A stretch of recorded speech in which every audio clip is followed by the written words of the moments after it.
In 2007, the Government Accountability Office looked at how we could improve intermodal freight system and breaking down barriers, and they recommended 3 things to Congress. They said we needed to address limited funding, limited ability to evaluate benefits, and limited collaboration among the entities and jurisdictions involved. They went on to say, quote, in addition to designating one office or operating administration to be responsible for coordinating these and other DOT efforts to address barriers, this would help in moving towards a vision of a national intermodal transportation system. So that's what the Government Accountability Office recommended, and that's exactly what the purpose of our amendment is, to give a high-level office the oversight to coordinate our federal freight efforts across all modes, highway a critical part of that, and every other part of the network that moves freight throughout our country.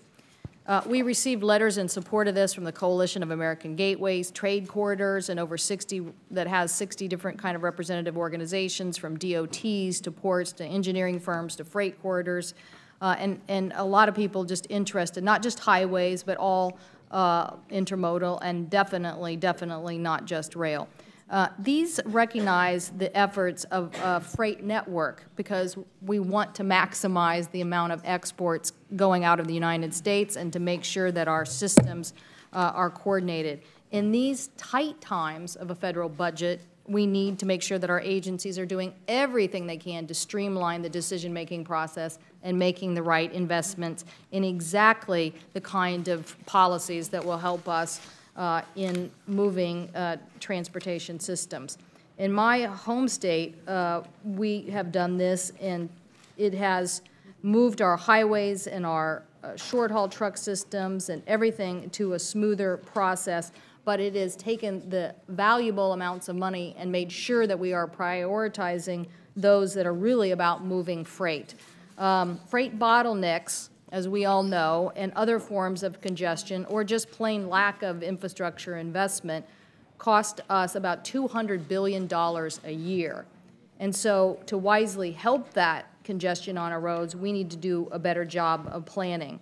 The total national freight demand is expected to double from today's level by 2050.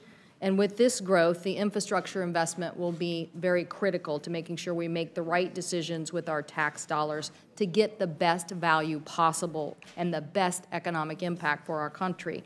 So the concept of this office was included in the original Freight Act that I sponsored along with Senator Lautenberg and Senator Murray and others, and we're offering it now today in the form of an amendment.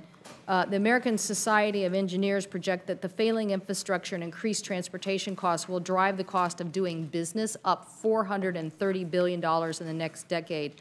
So a federal program that makes sure that we are investing the right way and driving down costs by not having duplication is why we're offering this amendment, Mr. Chairman, and I thank you and members for their consideration of this.